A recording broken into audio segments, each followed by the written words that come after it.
Au chef de chœur, psaume de David. Les cieux racontent la gloire de Dieu, et l'étendue céleste annonce l'œuvre de ses mains. Le jour en donne instruction au jour, la nuit en donne connaissance à la nuit. Ce n'est pas un langage, ce ne sont pas des paroles. Leur voix n'est pas entendue. Leur trace apparaît sur toute la terre. Leurs accents vont aux extrémités du monde, où il a placé une tente pour le soleil. Et celui-ci, semblable à un époux qui sort de sa chambre, se réjouit, comme un héros, de parcourir sa route. Il s'élance d'une extrémité du ciel et achève sa course à l'autre extrémité. Rien ne se dérobe à sa chaleur. La loi de l'Éternel est parfaite, elle restaure l'âme. Le témoignage de l'Éternel est véridique, il rend sage le simple. Les ordres de l'Éternel sont droits, ils réjouissent le cœur. Le commandement de l'Éternel est limpide, il éclaire les yeux. La crainte de l'Éternel est pure, elle subsiste à toujours.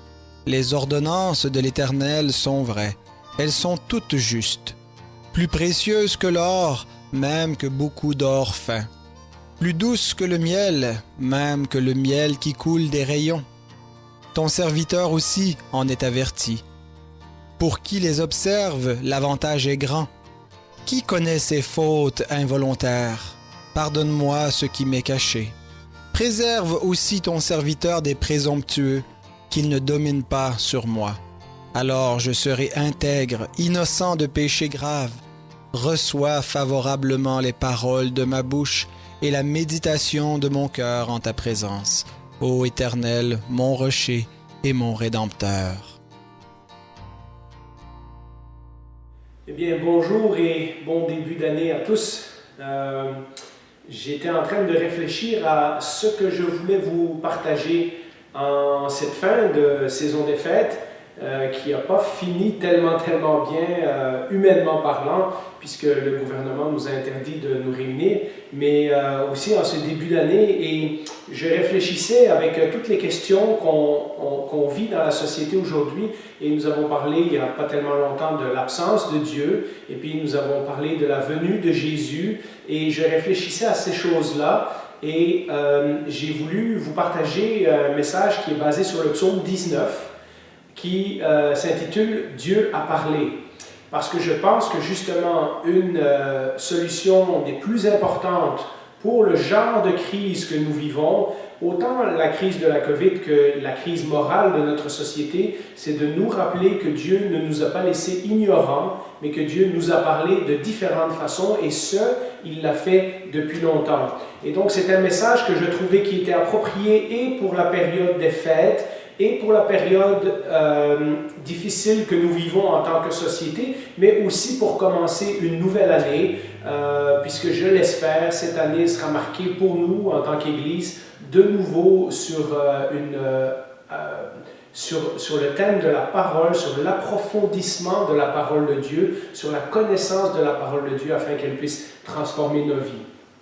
Alors, nous avons dans ce psaume 19, un psaume que vous connaissez, qu'on lit souvent en Église, un psaume de louange qui est bien connu, mais quand on le lit comme plusieurs psaumes, et vous l'avez peut-être remarqué, il y a quelque chose qui nous saute aux yeux, on a l'impression qu'on a plusieurs paragraphes qui ont été mis ensemble par le compositeur et qui n'ont rien à voir les uns avec les autres. Et c'est une expérience, si vous lisez les psaumes régulièrement, c'est une expérience que vous rencontrerez où parfois il faut faire un effort de trouver comment les parties du psaume s'articulent ensemble.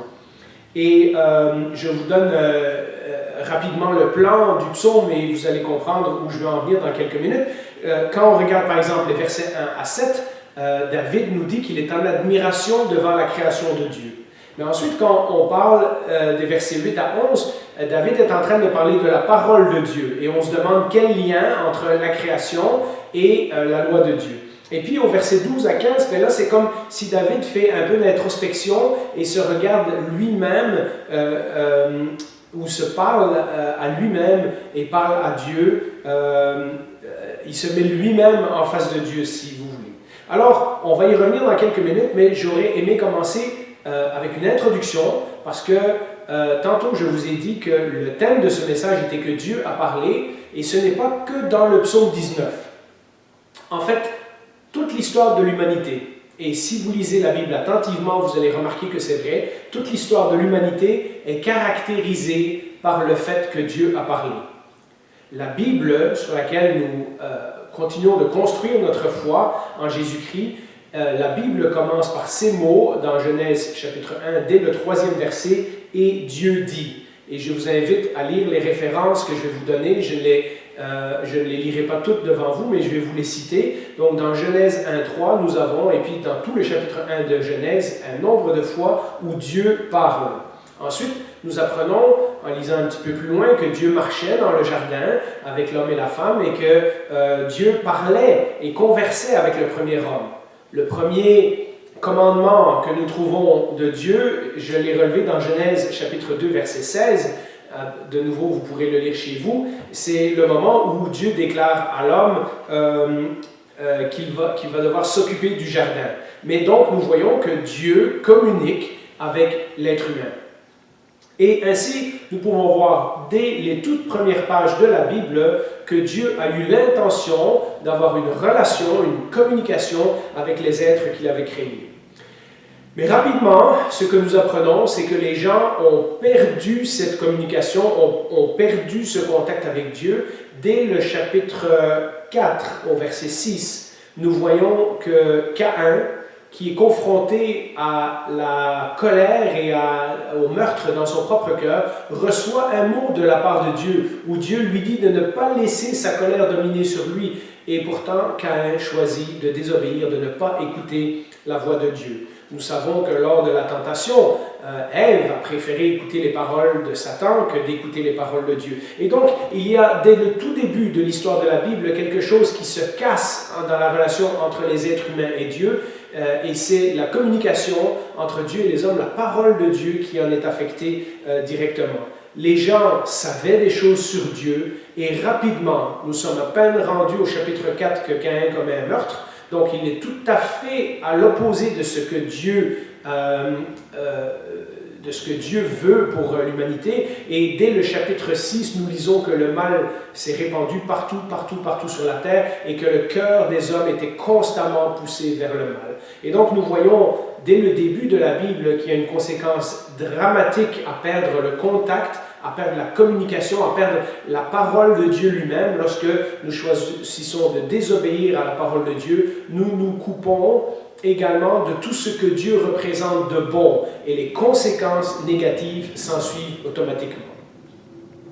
Et ensuite, si vous avez lu la Bible, vous le savez, et sinon je vous le résume, lorsqu'on lit tout l'Ancien Testament, ce qu'on voit, ce n'est pas un Dieu qui est quelque part dans les nuages et qui intervient une fois de temps en temps, comme dans la mythologie grecque par exemple, où Zeus envoie un éclair ou des choses comme ça, mais nous voyons un Dieu qui parle, un Dieu qui constamment rencontre des personnes, parfois dans des rêves, parfois dans des apparitions, parfois presque sous une forme physique, et il parle à des personnes et il leur dit des choses sur lui-même, il dit ce qu'il attend des gens, il fait des promesses, etc. Tout l'Ancien Testament est plein de ce qu'on appelle les paroles de Dieu. À partir de Moïse, Dieu d'ailleurs fait écrire ces choses pour que les gens s'en souviennent. On peut imaginer, j'extrapole un petit peu, mais vous ferez l'exercice vous-même. On peut imaginer qu'en contact direct avec Dieu dans le jardin, Adam et Ève avaient la possibilité de connaître des choses sur Dieu. Et lorsqu'ils sont chassés du jardin, eh bien, la première chose qui débarque dans leur relation avec Dieu, c'est justement la connaissance de Dieu. Je vous l'ai dit dans un message précédent, au contraire de la théorie de l'évolution qui dit que le monde évolue vers quelque chose. Moi, je pense que rapidement, après que Adam et Ève ont été chassés de la présence de Dieu, le monde a dévolué et le monde continue à dévoluer. Plus nous nous éloignons du récit de la Genèse, plus nous nous rendons compte que les gens ne connaissent plus Dieu, ne connaissent plus rien sur Dieu, ne connaissent plus la parole de Dieu. Et donc, il n'est pas étonnant lorsque Dieu se choisit un peuple et qu'il le fait sortir d'Égypte dans le chapitre 17 et au verset 14 de Exode, que Dieu commande à Moïse, l'Éternel dit à Moïse, « Écris cela dans le livre pour qu'on s'en souvienne. » Et donc nous savons qu'à partir de là, et dans Deutéronome et dans plusieurs autres des livres de Moïse, nous voyons que Dieu parle et dit à Moïse d'écrire les lois et les commandements qu'il lui donne. Eh bien, lorsque nous lisons ce psaume, étonnant par sa composition, comme je l'ai dit au début, puisqu'il y a l'air d'avoir 3 parties qui ne sont pas reliées entre elles, lorsque nous lisons, ce que nous réalisons, c'est que le psalmiste est en train de nous dire que Dieu a parlé. Dieu a parlé de 3 façons que je vais vous montrer dans ce psaume et d'une 4e façon que l'on va voir la semaine prochaine. Alors, la première chose, et je pense que ça c'est évident pour nous lorsqu'on lit le psaume 19, eh bien on comprend tout de suite que Dieu nous a parlé au travers de l'univers. Relisons les premiers versets du psaume 19. Le ciel raconte la gloire de Dieu et l'étendue révèle l'œuvre de ses mains. Le jour en instruit un autre jour, la nuit en donne connaissance à une autre nuit. C'est une autre façon de dire que chaque jour et chaque nuit, tout le cycle de ce qui se passe dans l'univers continue. Et donc, chaque jour et chaque nuit, lorsque nous regardons les étoiles, lorsque nous regardons la lune, le soleil, etc., nous avons un rappel dans les cieux, dans la création de Dieu, dans l'univers. Nous avons un rappel qu'il y a un univers qui fonctionne parce que quelqu'un le maintient en existence, parce que quelqu'un l'a créé et quelqu'un le fait fonctionner. J'aime beaucoup l'astronomie. Depuis tout petit, je m'intéresse aux étoiles et aux planètes, etc. J'ai même voulu être astronaute à un moment donné, mais comme je n'étais pas bon en maths, j'ai laissé faire ce domaine. Mais je n'ai pas perdu l'espoir d'aller peut-être un jour dans l'espace. C'est vraiment quelque chose qui me passionne beaucoup. Mais je pense que n'importe qui d'entre nous, lorsqu'on a été l'été, un soir, peut-être au chalet, ou peut-être en camping, ou en vacances quelque part, et que nous avons regardé le ciel, ou lorsque nous regardons les couchers de soleil, lorsque nous regardons parfois les belles lunes que nous avons ici au Québec, je pense que le constat est unanime. Nous sommes impressionnés par ce que nous voyons. Il en est de même lorsque nous voyons les montagnes, lorsque nous voyons l'océan. Vous savez comment on peut aller sur le bord de l'eau et être hypnotisé par vague après vague après vague. Et on peut comme ça trouver dans la nature des choses qui réveillent quelque chose en nous qu'on n'arrive pas à expliquer. Eh bien, la Bible nous dit que ce que l'on voit lorsqu'on considère l'univers que Dieu a créé, c'est un langage que Dieu utilise pour nous parler. L'astronomie n'a cessé d'enrichir nos connaissances et elle est loin de connaître tout ce qu'on peut connaître. Il y a une grande excitation de ce temps-ci avec le télescope James Webb qui vient d'être lancé et qui sera déployé dans les prochaines semaines parce qu'on va pouvoir voir plus loin dans l'univers, mais aussi dans le temps à cause de la vitesse de la lumière. Je vous passe les détails. Et pourtant, plus on en découvre, plus il reste des mystères. Nous réalisons face à l'univers que nous ne connaissons que très peu de choses. Nous connaissons un peu notre planète, mais certainement l'étendue des milliers et des milliers de galaxies qui nous entourent est quelque chose d'absolument époustouflant. Il est notoire d'ailleurs que beaucoup de scientifiques, même ceux qui ne portent pas le nom de chrétiens comme nous, qui vont à l'église et qui pratiquent leur foi, etc., beaucoup de scientifiques d'ailleurs croient, et beaucoup de scientifiques à différentes époques de l'histoire de l'humanité ont cru en Dieu parce qu'une autre explication était trop extraordinaire. Lorsque on regarde l'espace, on remarque qu'il y a quelque chose d'éblouissant, quelque chose d'extraordinaire. Un livre récent qui est sorti par J. Warner Wallace qui s'appelle Person of Interest. Et si vous lisez l'anglais et que vous aimez les trucs un petit peu apologétiques et scientifiques, je vous le conseille. Dans ce livre, il fait la démonstration de combien de centaines de scientifiques depuis le 15e, 16e, 17e siècle étaient des croyants et ils observaient la nature et ils ont essayé de découvrir les lois de la chimie, de la physique, de l'astronomie, de la mathématique parce qu'ils croyaient que Dieu avait créé un univers qu'ils pouvaient comprendre.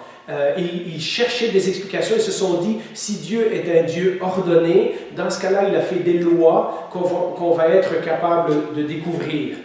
L'univers n'est pas, contrairement à ce que nous dit la théorie de l'évolution et certains de nos scientifiques modernes qui nient l'existence de Dieu, je dirais même pas nécessairement des scientifiques, mais plutôt des philosophes, l'univers n'est pas juste grand et majestueux et effrayant, et c'est pour ça que parfois certaines personnes essayent de prouver qu'il doit y avoir plein d'autres univers ou qu'il doit y avoir d'autres civilisations ailleurs parce que ça fait peur de penser que nous sommes sur cette petite planète perdue au milieu de ce grand univers. Mais l'univers n'est pas, d'après la Bible et d'après les scientifiques chrétiens qui observent l'espace, n'est pas simplement grand et effrayant. Nous apprenons que l'univers est aussi incroyablement ordonné. L'univers est calculé, l'univers est beau et sophistiqué. David, dans son ton poétique, dans son langage poétique, l'exprime de nouveau de cette façon. Ce n'est pas un langage, ce ne sont pas des paroles dont on entend le son. Cependant, leur voix parcourt toute la terre. Leurs discours vont jusqu'aux extrémités du monde, où il adressait une tente pour le soleil. Et c'est pour ça que je dis que c'est poétique, parce qu'évidemment, on sait très bien qu'il n'y a pas de tente pour le soleil. On connaît le cycle de la lune et du ciel et de la rotation de la terre aujourd'hui, mais David l'exprime de façon poétique, et c'est beau. Et le soleil, au verset 6, pareil à un époux qui sort de sa chambre, s'élance dans la course avec la joie d'un héros. Il se lève à une extrémité du ciel et termine sa course à l'autre extrémité. Rien n'échappe à sa chaleur. Le psalmiste nous dit que le message de la création, selon ce qu'il peut voir, selon sa propre expérience, devrait suffire à persuader les hommes de l'existence d'un Dieu créateur. Ce langage nous parle. Comme un philosophe célèbre le disait, je pense que c'est peut-être Pascal, quand on regarde l'univers, on remarque que c'est comme une horloge, c'est tellement bien réglé. Eh bien, une horloge cosmique nécessite un horloger céleste. L'étendue de l'espace, nous dit David, et le cycle des jours qui se répètent jour après jour, nuit après nuit, ne témoignent-ils pas que non seulement un être intelligent les a créés ainsi, mais qu'il assure aussi que cet univers continue de fonctionner en bon état jour après jour, mois après mois, année après année. Depuis David, la connaissance scientifique a augmenté et on a trouvé au début 2, 3, 4, 5 lois et maintenant on est rendu à des dizaines. La dernière fois que j'ai lu un article là-dessus, il y avait plus de 150 lois que les scientifiques avaient découvertes simplement à propos de la façon que la Terre, la Lune et le Soleil, donc notre petit espace dans l'univers, devaient être organisés pour que même il y ait une chance que la vie existe sur Terre.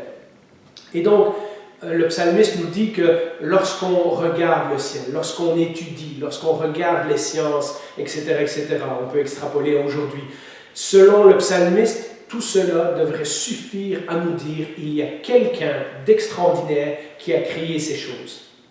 Mais en même temps, il reconnaît que c'est un langage qui n'est pas fait de mots et de phrases que l'on peut entendre. Au verset 4, ce n'est pas un langage, ce ne sont pas des paroles, on n'entend pas leur son. Et donc, à cause de ça, eh bien, on pourrait trouver une excuse de ne pas croire.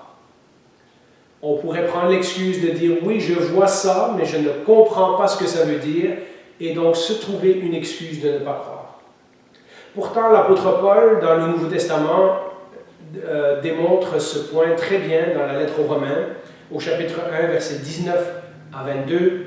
« Car ce qu'on peut connaître de Dieu est évident pour eux, c'est-à-dire pour les hommes, puisque Dieu le leur a fait connaître.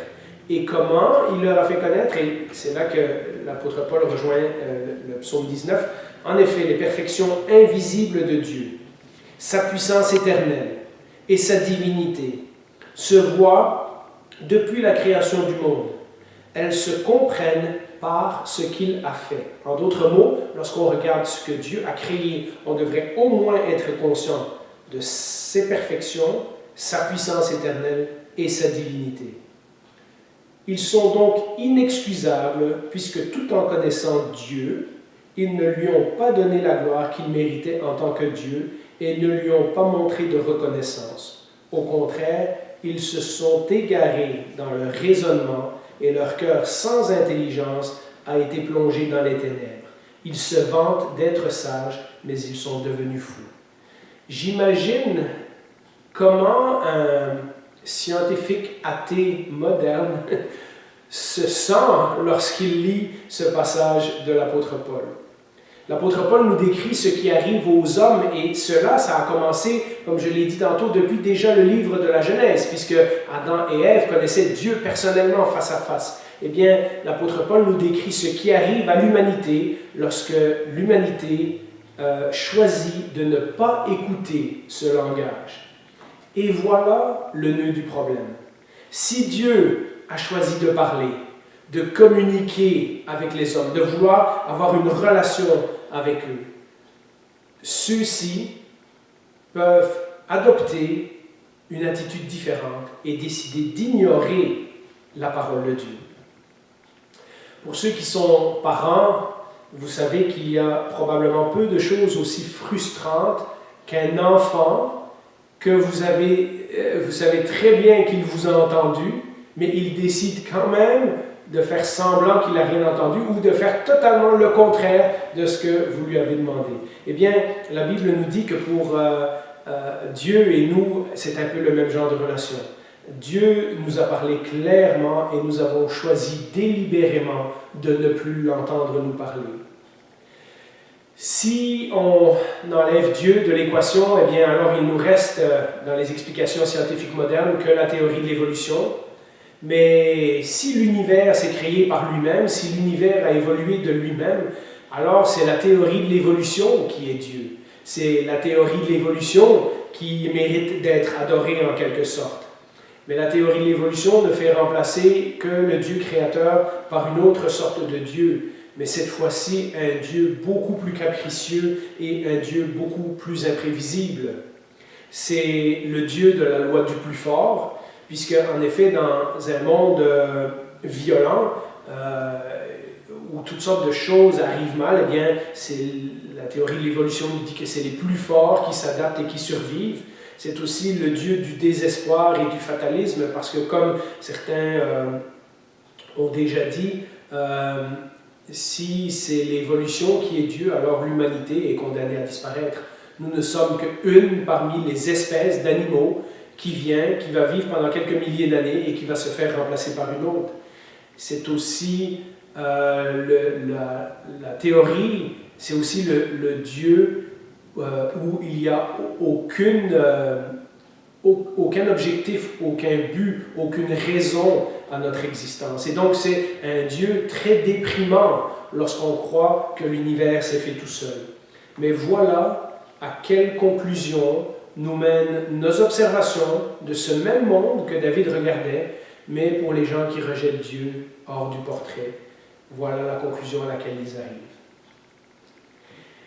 Évidemment, je disais il y a quelques minutes que David reconnaît lui-même que parfois, à cause de la dureté du cœur humain, comme ce n'est pas un langage qu'on peut entendre le son, comme ce n'est pas des voix que l'on peut entendre, et ça peut nous servir d'excuse. Mais Dieu, très rapidement, nous rejoint par un autre langage, et c'est le deuxième point de cette série, c'est le langage de l'Écriture. Et maintenant, vous comprenez le lien que David fait entre le premier paragraphe et le second paragraphe. À partir du verset 8, nous lisons « La loi de l'Éternel est parfaite, elle donne du réconfort. Le témoignage de l'Éternel est vrai, il rend sage celui qui manque d'expérience. Les décrets de l'Éternel sont droits, ils réjouissent le cœur. Les commandements de l'Éternel sont clairs, ils éclairent la vue. La crainte de l'Éternel est pure, elle subsiste pour toujours. Les jugements de l'Éternel sont vrais, ils sont tous justes. Ils sont plus précieux que l'or, que beaucoup d'or fin. Ils sont plus doux que le miel, même le miel qui coule des rayons. Ton serviteur aussi est éclairé par eux, pour celui qui les respecte, la récompense est grande. Alors, il n'y a pas que le discours de la nature, nous dit David, qui nous parle de Dieu, il y a quelque chose de bien plus, consistant que nous pouvons entendre, que nous pouvons lire, que nous pouvons comprendre, et c'est la parole de Dieu, l'Écriture, la loi de Dieu comme il l'appelle. Nous possédons aujourd'hui, nous, toute la Bible, 66 livres, et comme je l'ai dit souvent, nous sommes énormément gâtés, mais nous sommes également plus responsables parce que nous avons accès à une plus grande connaissance, nous avons la révélation complète de Dieu dans toute la Bible. Mais lorsque David écrivait ces psaumes, pensez-y, c'est 1000 avant Jésus-Christ. Les seuls livres de la Bible qu'il a dans ses mains sont à peu près la loi de Moïse et peut-être le livre de Josué. Donc, lorsque David parle de la loi, il parle typiquement de Genèse, Exode, Lévitique, Nombre et Deutéronome. Et si vous avez lu Lévitique, Nombre et Deutéronome, vous le savez qu'il y a beaucoup de lois et de commandements qui sont ardus et qu'on a du mal, avec notre mentalité moderne, à comprendre qu'est-ce que Dieu essayait de faire dans ces livres-là. Et pourtant, ce que David nous dit, c'est lorsqu'il lit cette loi, il se rend compte qu'elle est extraordinaire.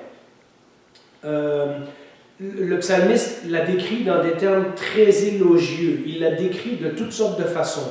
Ce que nous trouvons parfois ardu à lire, parce que nous aurions résumé tout ce paragraphe-là en disant « Waouh, la Bible est extraordinaire ». Mais David, dans son langage poétique et dans le langage qu'on parlait à cette époque-là, utilise plein de termes pour décrire et plein d'images et plein de métaphores pour décrire la parole de Dieu. Au contraire de nous qui lisons souvent les livres et puis nous passons à un autre, les psaumes de la Bible et les gens de l'ancien temps prenaient leur temps pour lire et pour digérer ces choses-là. Dans une époque où les gens ne savaient quasiment pas lire et en tout cas ils n'avaient pas une copie de la loi chez eux, ils n'avaient pas des livres, ils n'avaient pas des Bibles à la maison comme nous, il était important de se donner des trucs pour se rappeler les enseignements de Dieu. Je vous donne un exemple que Jésus a fait également. Lorsque nous lisons par exemple Matthieu 5, 44, « Mais moi je vous dis, aimez vos ennemis, bénissez ceux qui vous maudissent, faites du bien à ceux qui vous détestent, priez pour ceux qui vous persécutent. » Eh bien, ce sont 4 façons de dire la même chose. En d'autres mots, aime ton prochain comme Dieu veut que tu l'aimes. Jésus utilisait le même discours que dans les psaumes. Il les répète de 4 façons différentes pour être sûr que les gens ont compris le point. Eh bien, David fait la même chose. Il nous décrit la parole sous au moins 7 ou 8 mots différents, loi, témoignage, décret, commandement, jugement, et il décrit ce qu'elle produit dans notre vie. Et donc, il nous dit qu'une fois que cette parole, tout comme l'univers, lorsque cette parole a été examinée sous tous ses aspects, sous l'aspect du témoignage, sous l'aspect du commandement, sous l'aspect du jugement, etc., elle devient tout ensemble la parole de Dieu. La parole de Dieu est constituée, on le sait aujourd'hui, de livres historiques, mais aussi de livres prophétiques et de livres poétiques, de lettres du Nouveau Testament, d'évangiles, d'Apocalypse, de différentes choses. Et tout ensemble, elles forment la révélation de Dieu. La parole de Dieu, nous dit David, et c'est étonnant qu'il arrive à cette conclusion déjà à cette époque-là, puisque comme je vous l'ai dit, il n'a que les 5 livres de Moïse, eh bien, David a déjà compris à cette époque-là que lorsqu'il examine la parole de Dieu, elle est comme l'univers. Elle est précise, elle est ordonnée, elle est sophistiquée, elle est belle et elle est esthétique.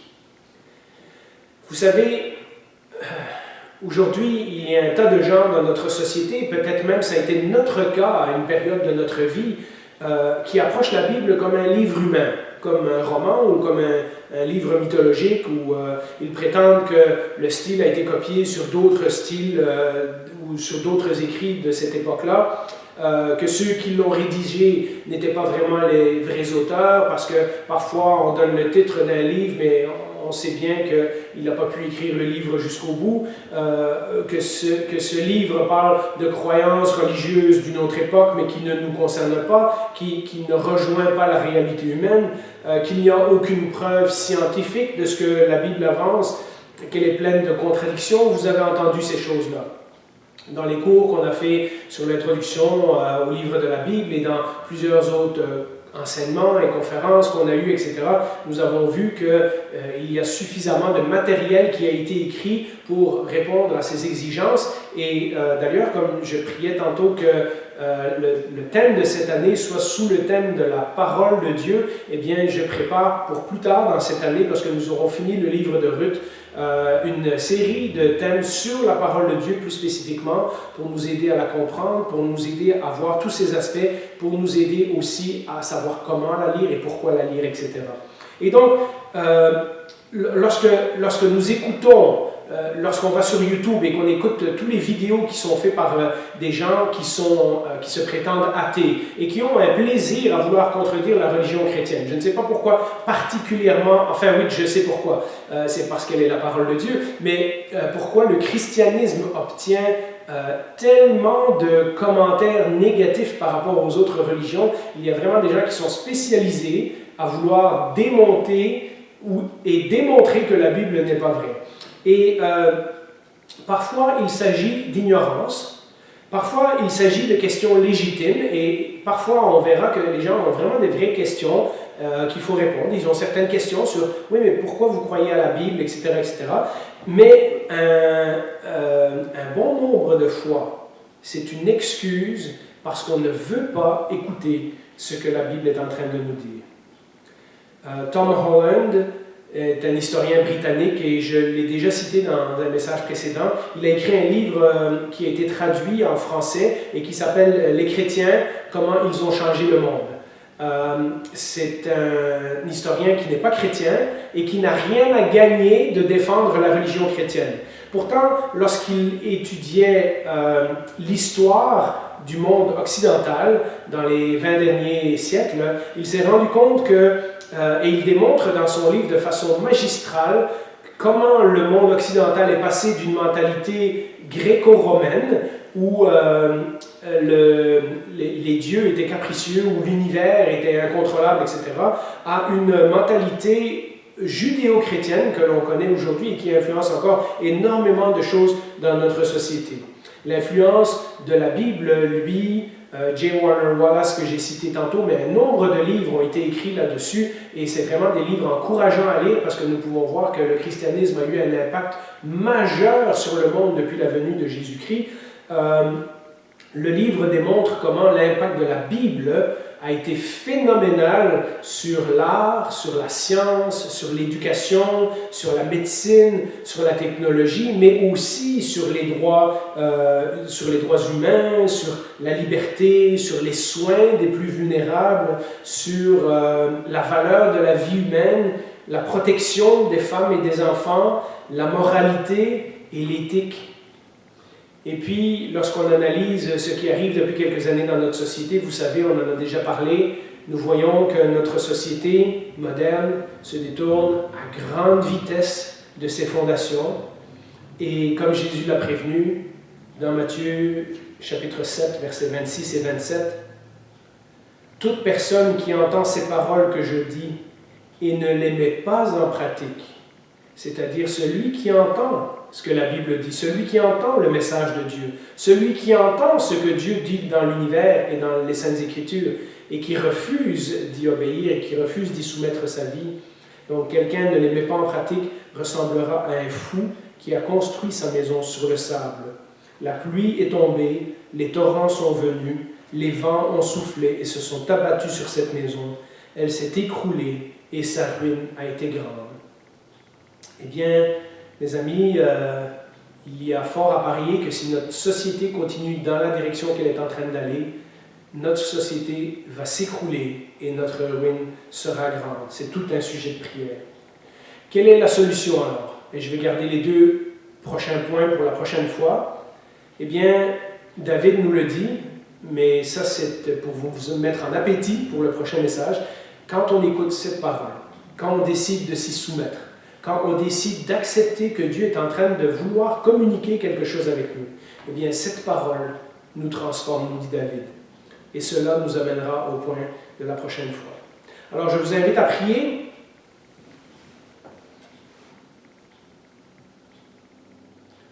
Eh bien, Seigneur, un des chants que nous chantons et que nous aimons beaucoup, c'est Dieu Tout-Puissant, quand mon cœur considère tout l'univers créé par ton pouvoir. Et puis ce refrain nous dit que lorsque nous avons considéré toutes ces choses, lorsque nous avons regardé l'univers, etc., de tout notre être alors s'élève un chant, que tu es grand, ô Dieu d'amour. Et pourtant, lorsque nous regardons le monde et la société autour de nous, bien des gens vivent comme si cela n'était pas vrai. Ils ne te connaissent pas, ils ne sont pas capables de t'élever un chant, ils ne peuvent pas regarder à l'univers, ils ne peuvent même pas regarder à la Bible et y voir ta parole. Nous savons que ces gens, tu nous dis qu'ils sont aveugles et qu'ils ont besoin que quelqu'un leur ouvre les yeux, et nous te prions pour les gens qui nous entourent, nos voisins, nos familles, ceux qui nous sont chers, nos enfants, qui se sont éloignés de toi. Nous te demandons que tu puisses de nouveau les cogner à la porte de leur cœur, que tu puisses de nouveau les orienter vers ta parole, que tu puisses, au travers de ces langages que tu utilises pour communiquer avec eux, les ramener vers toi. Mais parfois, Seigneur, nous devons admettre que nous-mêmes, nous vivons comme si ta parole n'avait pas vraiment d'impact dans notre vie. Nous pouvons chanter ce chant et pourtant, après dimanche, nous rentrons chez nous et nous prenons notre vie avec nos décisions humaines comme si toutes ces choses ne comptaient pas. Alors, que cette lecture, que cette étude, que ces deux messages que nous allons faire sur ta parole, que cela rende vivant à nos cœurs de nouveau ta parole. Nous voulons que tu nous parles, nous voulons également t'écouter parce que nous savons que c'est cela qui transforme nos vies. Au nom de Jésus, nous te faisons cette prière pour nous, pour notre Église et pour ceux que nous aimons. Amen.